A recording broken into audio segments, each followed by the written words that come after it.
fine if you kick your own butt, but you can't let TSM do it too. But TSM is focusing Jiizuke yet again, my friends. Echo and Rise will remain banned away here in this series, as PowerOfEvil will not be allowed to play Azir there in the mid lane either. Hecarim will also be banned out. We'll see. This draft is looking pretty similar to what we saw the first time around. Yep, Hecarim Olaf banned away, Renekton's banned out. Last time around, TSM first picked the Udyr. There we go. So what you want to see, Kobe, the change you wanted, right, was Tristana Rell instead of Tristana Lillia. TSM already has their jungler. They won't steal Lillia from you. I really want it. All right, now it's just a waiting game. Is it going to be the exact same, or do we get the change that we want, Flowers? I'd still have that priority on Tristana. I think that part was good, but being able to follow it up with the Rell is incredibly important. This champion just is too flexible and too good for controlling team fights. And Analyst Desk spent the entire beginning of the day talking about TSM team fights and how they had just trounced evil geniuses during the regular season with that. And the way that EG won in their second game was with the split pushing. Yes, Flowers! All right, my dreams have come true. There we go, all right. Change I wanted is done. Good job, EG. Took some notes, fixed it right up here. Ignar now with the Rell, Tristana Rell, if that's the bottom lane. I love this so much. I want my jungler even pathing down towards bottom side because you can go for extremely early kills in lane phase with this duo, especially if you have early jungle pathing down from top side toward bottom side of the map. Alistar is a super common counter pick into Rell. If you time it correctly, you can knock out Rell out of the crash down. He tries to go for that form of engage. The timing is a little tricky, and even professionals have messed it up. Rell also, once you get your ultimate, it becomes a lot easier, and you do have a lot more flexibility. And here's the reason why, Flowers. We were like, oh my god, why didn't they want to Tristana Rell? That seems ridiculous to me. Because TSM, they first picked Udyr last game too, so there's no reason that your Lillia is going to get taken away. And it was a nice, easy fix here from EG in draft. Yeah, they still get to have the Lillia, so Tristana, Lillia are there. They don't have to go with a different support this time. They can pick that S tier in the Rell to go with Tristana versus Xayah versus Alistar. Lost did a really good job being able to drop aggro and peel for himself in game number 1. We saw SwordArt have a lot of big plays in the fights too. He's once again on one of those disruptive, tanky, engage type of supports, so I expect to see more of the same. And now let's see how Evil Geniuses adapt to the second half of the draft, because once more, they know they need to be banning out the solo lanes. This time, though, they're going to switch things up. Game number 1, Orianna was their first ban in the second half. Game number 2, the answer is Syndra. PowerOfEvil had some pretty good moves on that champion here in game number 1. They don't want him showing those off again, as Lucian will get banned out by TSM. It reminds me of Donkey's old, when he still made League videos where Syndra is the best right now. Yeah, he's playing Orianna like, oh yeah, Orianna's the best. Gets beat by Syndra. Oh, never mind. Syndra is the best right now. Bans it out. Also follows it up with a second mid lane ban. I was talking about this in the draft phase for game number 1. High calls it out on the analyst desk as well. Doubling up on these so that you take out the 3 higher priority control mages from PowerOfEvil. It's assumed that the Victor does kind of fill in that spot, but PoE, I think, is actually a more flexible player than a lot of people give him credit for as well. It does have to be a blind pick here for him, probably. Depending on what EG open up with here. Yeah, and it is going to be the Gnar for impact, so it is going to have to be TSM blind picking for PowerOfEvil. So you can't get anything super spicy like some of the counter picks that have actually been floating around thus far. Talent's not going to pop up or anything like that here. And it's probably going to be something more conservative with pretty good wave clear and very good AP scaling for him, like the Victor on the backside. And then Huni, again, is also going to have to blind pick. I think that's the Nocturne worked just fine for them. It's a little bit more risky into the Gnar because you can get harassed a little bit more early on, but I think it works really well with Twisted Fate since TSM already are locking in some global map pressure here for PowerOfEvil, which has not been a very frequent pick for him. And now with a Xayah and a Camille pick, if they finish this, you can put pressure on this mini Gnar so heavily.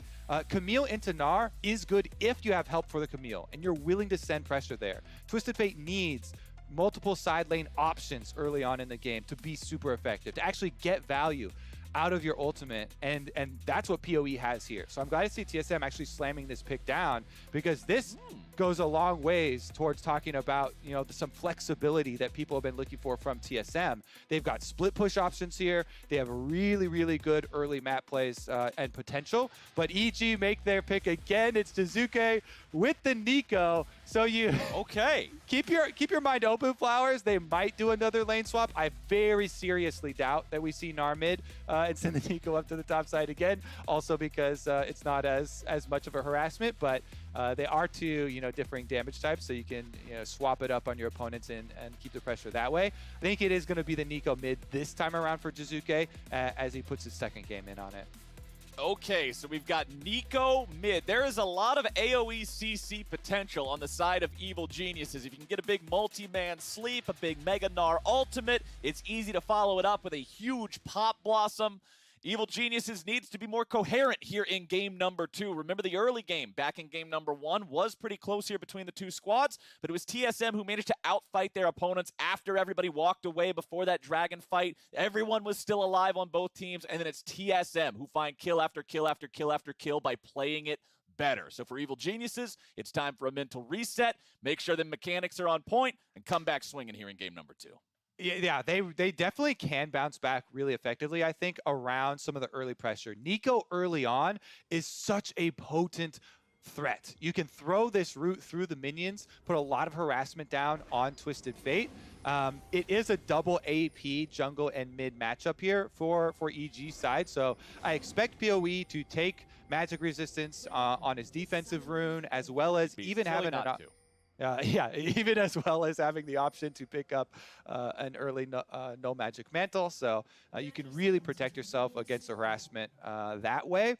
But on the same token, it does have a lot of good setup here. If you land that route through the minions, provides a really easy pathway in for the Lillia to come through and try and pressure that Twisted Fate. If you can pressure Twisted Fate, keep PowerOfEvil from ulting up to Huni, this Ignite Camille, and keep some of the reinforcements away from that pick, then EG can, you know, get to their AoE teamfight portion of the game. Now, one thing I do also want to draw attention to, the heavily controversial Ignite Teleport Camille here in the top lane for Huni, which leads me to believe that TSM wants to play around it in the way that you were talking about earlier, saying you want to send help up there, allow him to be aggressive against the mini Gnar, play a way that lets him set up those hook shots, get the big powerful trades. So we'll see how TSM wants to focus these lanes. Evil Geniuses has decided to invade the enemy jungle here at level 1, and TSM said, fine, if you can do it, we can do it too.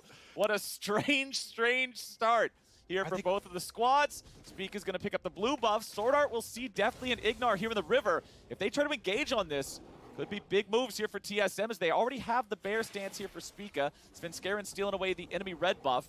Now, Svenskeren has stolen away 2 camps once he completes the red buff. Spica only taking the 1, but Evil Geniuses are prohibited from entering into the bottom lane in the way that they want to, since Spica now heads back into his own jungle. Svenskeren will prance on out of there with 2 camps in his pocket. So overall, in terms of junglers, Svenskeren got the better end of the deal, and now that allows Jiizuke to get a good trade onto mid as well, with Huni jumping in, having the level 2 advantage over Impact, immediately dropping the Ignite here too, chasing after Impact, who has no hop. He has flash, and that's it. Once Huni has the hook shot, he will go for the play, probably going to get the flash out of Impact there with that. There it is, stun, nope. Impact saving the flash. He's back to the turret in time, and now he lands the Q. Now he's got the hop forward, hitting the level 2 just in time. Svenskeren's made his way up here as well. And remember what I said about not having a flash. Huni does not have that. He cannot use it to get away, and it's first blood over to Evil Geniuses. Man, I never got to talk about the jungle invades at the beginning because this went so long, but that as well, really big for Evil Geniuses, as Impact kites Huni out long enough just as the hookshot number 2 comes up for him. He gets into tower range, and Svenskeren walks all the way up from red buff of TSM. He did not even do another camp. I want to have I hope the analyst desk can grab this because there's such an opportunity here from the early game. This is all bundled together, Flowers, and it took so long that you could draw over the entire route here from Svenskeren, how he alters from stealing Raptors and Red into transitioning what TSM think is going to be a 3-quadrant where you go their Raptors Red into your Raptors Red, and then you try and zone Spica out of only having one extra quadrant to try and farm jungle in. But Svenskeren goes the extra mile. He sees that Huni goes all in onto Impact, and Impact, communicating up on the top side, getting the kill on the Ignite Camille and the teleports, traded out super early on is so good for EG because Huni now has to roam around and make some plays. Well, Huni's making a play here in the mid lane, and Jiizuke is the target. Huni's on the board. He's feeling all right. He's definitely feeling a lot better now. He's like, you know what? I have to roam around and make plays? Sure, I will do just that. As Spica and Huni setting up PowerOfEvil, getting this kill here. Flash is used, so EG can also turn their sights towards mid, try and kill PowerOfEvil with no flash on Twisted Fate. Again, talking about the setup possibilities of a Neeko snare. If one of those hits on a flashless Twisted Fate and you bring your jungler, that should be death. But good just counter punches here from both sides, honestly. And this time around, TSM have the better move from Huni moving off of top side to make this play. Definitely really good and effective use, as this deep ward by Raptors also sees the possible counterplay here. PowerOfEvil knows no flash. He has to play super respectfully and keep track of Svenskeren.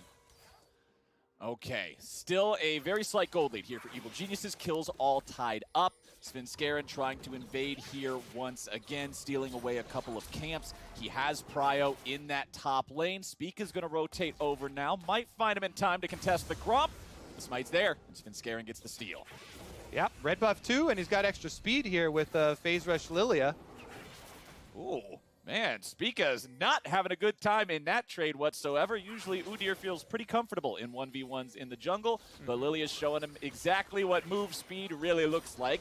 Svenskeren tries to steal away a couple of those little wolves there, but that doesn't work out too well for him. And Huni, without a flash, of course, but his Ignite's back off cooldown. That is the nice part, one of the nice parts about Ignite over flash. You have a much shorter cooldown on that summoner spell. It's back up and ready to go, but Impact is the man running the lane here on the top side, Kobe. It certainly has been a bit of an impact difference up on the top side thus far, but he gets stunned up under tower, and Lilia's on the way. He's kiting back to Svenskeren. Okay, Impact's at 100 HP. Svenskeren is here to protect the president.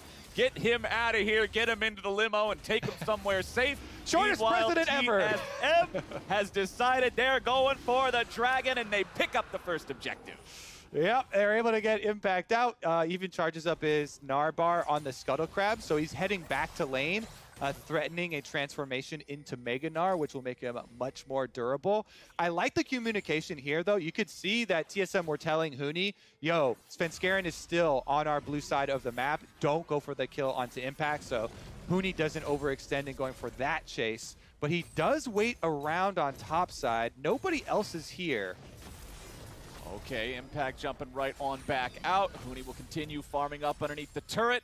I like how Impact's playing this one so spicy up here. He knows that it's in Huni's mind now how he can get punished playing this aggro Camille. The Hextech ultimatum is ready to use, and so is the Twisted Fate ulti. You can see PowerOfEvil's icon there in the map is walking towards the top half of the base here, thinking about moving towards top lane. SwordArt's rotating up here now as well. Svenskeren is waiting, so TSM will have to execute this well. Impact landing the Q. Svenskeren's coming up. SwordArt is here for protection. And all right, Huni's going to live. Certainly seems that way. Ignar heading up for another top lane support gank, but runs into the ward. And with everybody committed to this Rift Herald swap on top side, it does feel like it should be priority for EG, since Huni has not gotten off a recall and is still out here on the map. He's been healing up with his Doran shield under tower, has used all of the charges of his health potion, but Alistar actually, with SwordArt coming over, helping him heal up a little bit as well and sustain, and allows Spica to run right into this Rift Herald. By the way, did you know you can run past, if you run and hug this top lift lip of the Baron pit wall, you can sneak past a scuttle crab there and just walk right in. There is I always thought it looked like you were just inside of it, but you can't. Okay. Today I learned. I thought I always, maybe it's just because Skarner has a big hitbox, and I always thought one of my little legs just your little your lobster claw. Yeah. Just the edge of that big old purple claw was just right in the zone there. But Spica picks up the Rift Herald, so TSM 100% objective control here yet again in Game 2. Of course, we're only 9 minutes into the game. There's plenty of time for Evil Geniuses to change that, and they do have a 1,000 gold lead here so far. Ignar and Deftly moving forward, clearing out some of the vision here in the tri-brush, making TSM just feel a little bit less safe here in the bottom lane 2v2. Lost can't find much damage with those feathers. Now, both of the AD carries are level 6, but only SwordArt level 6 between the supports here. Ignar still needs a little bit more EXP before he has that really powerful Rell ulti that's going to enable these trades and these fights to be played a little differently, like you brought up in Champ Select. Ooh, good little buffer there from Deftly on bottom side. But honestly, I want to see how the exchange in the early game is going to end up affecting Huni's ability to get ahead on this Camille, because Impact, you see now, is just sustaining pressure versus this Ignite Camille and continues to get health bar leads in lane off of trading here and building big minion waves to try and dive off. Spica standing by, and Svenskeren was thinking about making his way up here, but they're not going to attempt any sort of a play. They'll just crash the large wave into turret. Huni will be left to farm this one up however he can. SwordArt and Spica are here, but Spica finds the control ward, clears that one out. SwordArt makes sure that there's no normal wards present there in the tri-brush or in that top part of the jungle. Lots of on my way pings coming out from the side of TSM, seeing if maybe there's a play to be found here in the top lane. I like how it was read by EG, though. You could tell from the movement here with Svenskeren not going in for it. All right, ultimate is ready for Huni.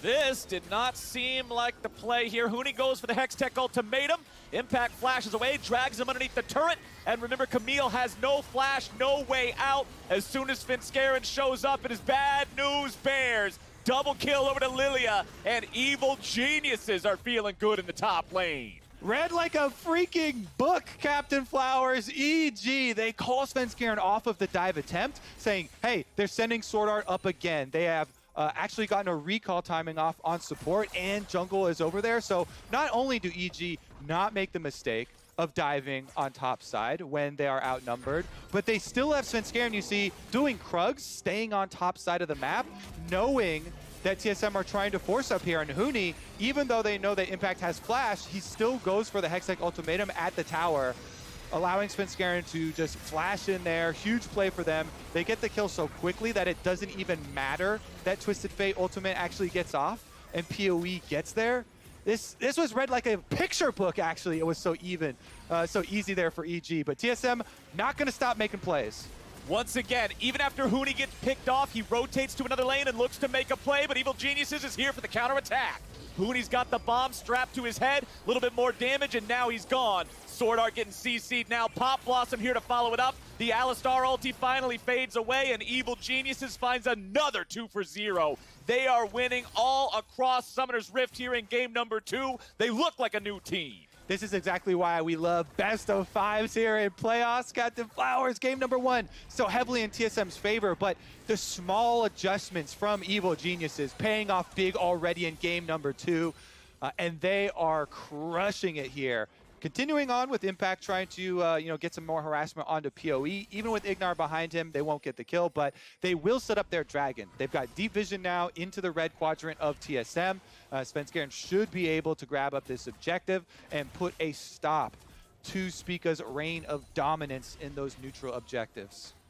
Okay, Svenskeren will pick up the Drake. There is no early 20-minute soul happening this game, my friend. Evil Geniuses have made sure of it. They've got a 3,000 gold lead. They've tied up the Drakes. It's 5-1 in terms of kills. Early game's going great. And even when TSM looks to make a play, EG turns it around. Yeah, so teleport starting out from TSM. They're trying to 4-1 on bottom. But they go in on Ignar, who still has ultimate and is able to disengage himself. With Huni being so low as well from initiating the fight, once they get the teleports in from EG's side and Jiizuke heads down as well, it's another TSM play that is turned around by EG. They are ready for these counter plays and turn around, back-to-back TSM aggressive looks on opposite sides of the map, setting themselves up for complete control of the mid game here. After getting Dragon number 2 on the side of EG, they could try and push in on these extra turret plates. You can see the money just ballooning for them right now. And they're continuing to mine away resources as Lillia, a lover, a connoisseur of taking away Raptor camps. They get one more.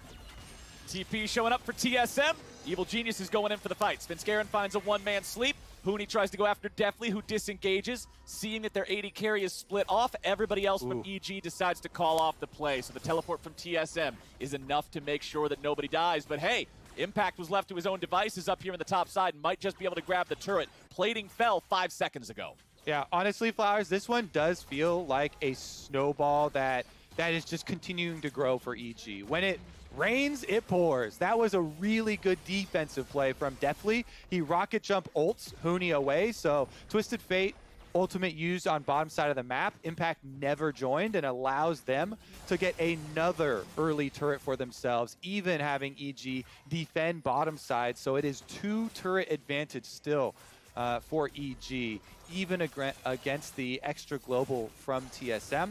It's very low, so they'll probably end up trading back on bottom side of the map, but this really unlocks Impact on his Gnar, which is kind of emerged as another signature champ for him, continuing to dominate not only in lane phase, but we've seen his team fights on this. And he is one of the best in the LCS at managing the rage bar and making sure he gets off good Gnar ultimates for the squad when they really need it in 5-on-5 situations.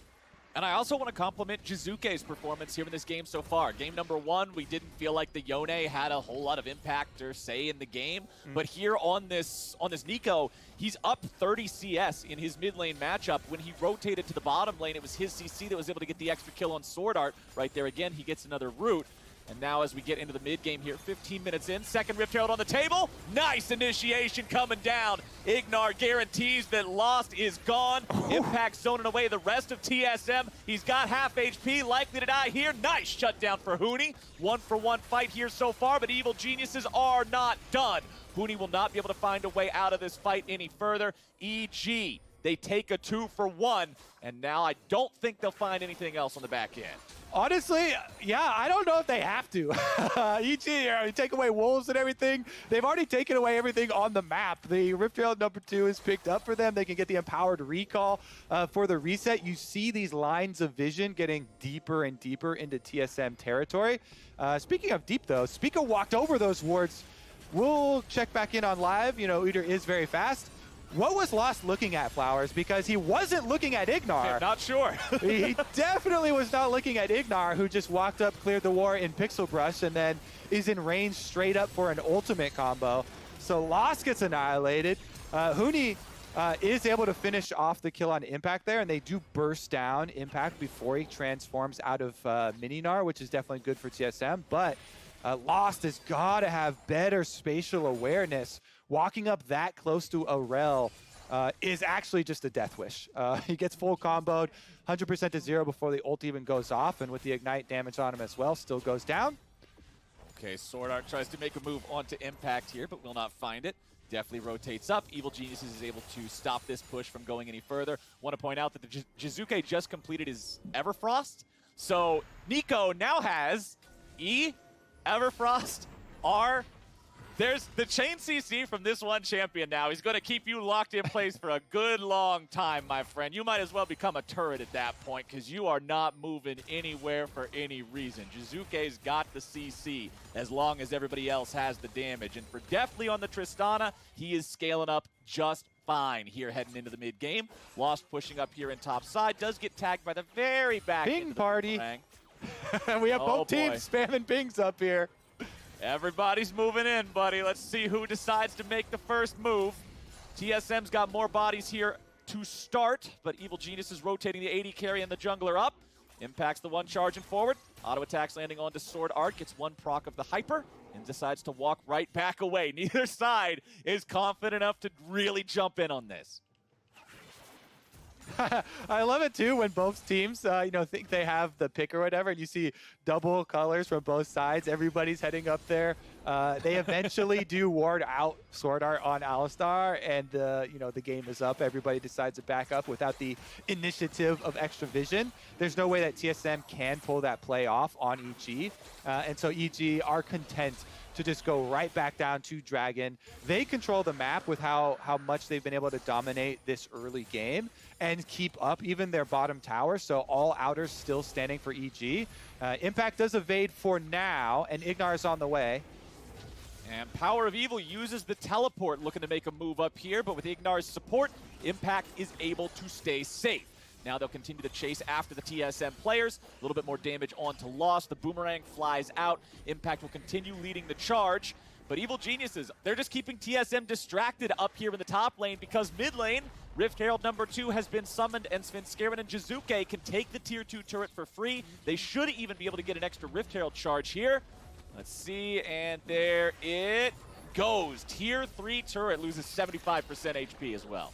Honestly, Flowers, this is one of the cleanest games that EG have ever played. Their defense for the first 15 minutes was so good with not going for overextensions on these dives, turning around back-to-back-to-back TSM global plays.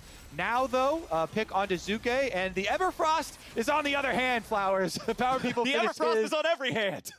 Exactly. Well, it's a nice pick. They utilize the power of the Camille. He drops the Ignite. They guarantee they make the moves there. Twisted Fate ulti, paying some dividends. Another kill for the side of TSM, just trying to hold on here in this game, stop the gold lead from getting any further away from them. Still 6,000 separating the two squads here as the clock is about to ding 20 minutes. TSM fighting from quite a deficit. Yeah, okay, they have to stick to a split push plan, though. That is where their strengths lie. You've got Camille here for Huni, at least built a Trinity Force. You aren't really going to be able to bully anyone, but you do have teleport, and Camille can lock down someone for a pick with Twisted Fate on one of these side lanes. It's a very dangerous game to play. When you're facing an EG squad like this that are this far ahead at just 20 minutes, it is a very dangerous game to play, but you have to opt into that dangerous game. If there's no risk taken from TSM at this point, there is not going to be a comeback victory. EG have this one in hand, and so it's up to TSM to try and push out these side lanes, try and find that Twisted Fate pick and play like they just did on the bottom side on Jiizuke, and then open themselves up to regain some control on the map. For EG's side, it's so much easier. You can already see them. Both sides of the jungle are in control. They can easily rotate after pushing up mid lane to have 4-1 with top side and mid lane, and just get your explosive shot on the tower, try and chunk this one down. Lost clears out the minion wave so quickly that they actually don't brute force that. I think they could have at least gotten an explosive shot, a little exchange, which takes about half of the life of a turret. But TSM are able to clear out the wave and buy some time and finally cash in on some turret gold. First turret of the game taken for them, and right into the hands of Huni, who has to be what they're hoping for to try and get that split push advantage. Right, Huni's got the Tiamat now. He's got a little bit more pushing power there in the side lanes, but Evil Geniuses are trying to move forward, clear out some of that vision, take over more of the map, and make it more and more difficult for TSM to feel safe pushing out in these split scenarios. Impact will be the one moving forward here first. Yeah, the boomerang doesn't hit Spica, so Spica's immediately right there. Huni jumps in, and that's not where he wanted to be jumping. He finds himself taking a whole lot of damage from the entirety of Evil Geniuses, and Svenskeren gets the kill. Again, when EG come to try and defend a TSM play, they come with numbers, Flowers. They come with everybody. Deftly in mid lane is barely getting out of range here of the gold card, so the TSM attempt is again in trouble. Oh boy, Lost already used the ulti. He goes to sleep here a little bit. The Gnar transforms. Impact is right back in.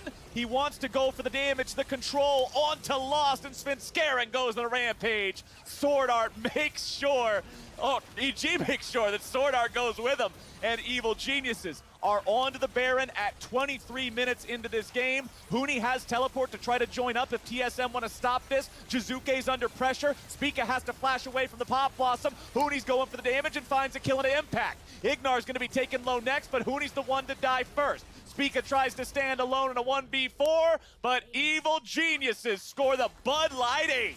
Well played by EG right there. They bait TSM right back in, get the extra kills. They're going to get the Baron Flowers and put that cap on this comeback. Definitely pushing this game, definitely pushing this series a bit further as EG have a resounding answer here in game number 2. Now wearing Baron, they can Baron empowered recall and easily reset for Dragon number 3. Here's another look at it. I think it's really well played. They make the call to peel off of Baron and go for the kills since they have huge numbers advantage. And look at Ignar on top side. While the rest of the team is picking off the solo laners, Ignar actually baits Spica back in on the Udyr. He locks him up with the stun just out of range and then kites him over the wall, flashes away so he doesn't die, and ensures that EG kill off the only chance that TSM have at a Baron steal there, allowing them the reset, allowing them this Dragon number 3. And now you see on the minimap already, TSM are just trying, these surprise bush attempts. They've got 3 people, about to be 4 in the bottom side brush, and a Twisted Fate who's going to try and join. Well, Gnar just jumped in, and he's got a full rage bar ready to go. Huni slammed up into the wall. Hextech ultimatum down into Impact. Looking to focus him, maybe take him out. Impact's first one to fall. Pop Blossom on 2. See you later. Rampage over to Deftly. Everybody else from TSM will fall over like dominoes. Quadra kill for the AD carry on Evil Geniuses. And PowerOfEvil's going, nope, get me out of here. Ignar's trying his best. He's after him. We got to try and find the bed to kill. Jiizuke even teleports, but he's gone. He is not giving that Penta today. Evil Geniuses destroy the fight, though. They've got the push in multiple lanes. They've got the Baron on everybody. They're ready to go. They sacrificed Impact, and they win everything else. What a well-played game again by EG. Okay, they do stun up Ignar here, but these inhibitors are going to take a beating. Everybody from TSM now revived. I wonder if the health bar there is going to be enough since Impact actually recalled. So EG don't deliver the killing blow onto any of these inhibitors. No super minions yet. They want to get the full reset, and they need to have Impact there with them to be able to fight these.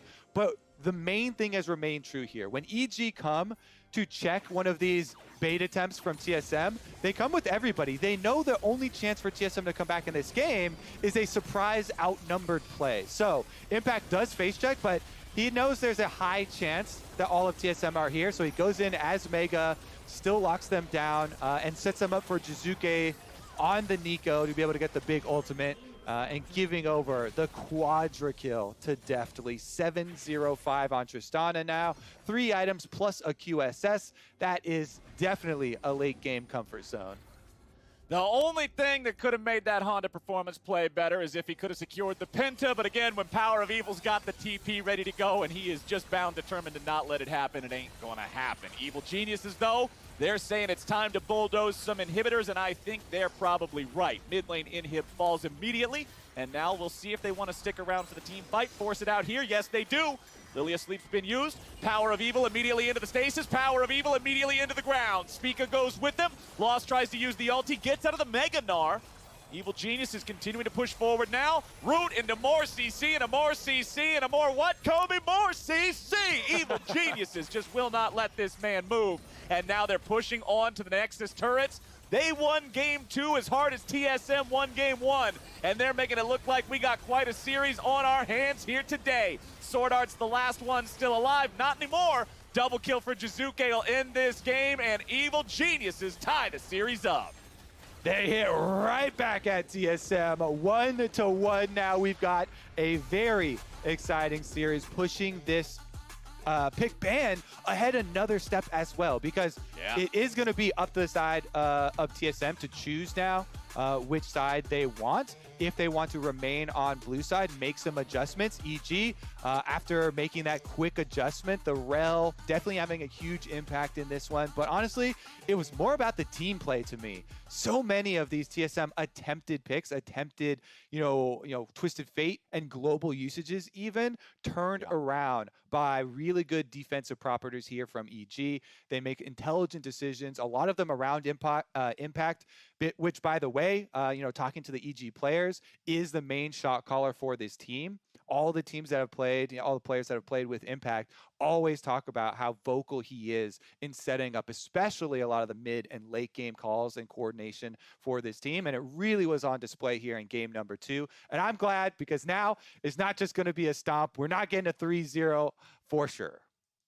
And I think they did a great job punishing the fact that Huni took that aggro setup. He took Ignite, he took Teleport, and from the very start of the game, from that red buff run all the way to the top side from Svenskeren, they were saying, you're not allowed to do that in this house. Evil Geniuses bounced back wonderfully here in our second game, and now that we're all tied up, we are stepping away for a moment, but on the other side of that break, we'll hear from the State Farm Analyst Desk. Catch you there.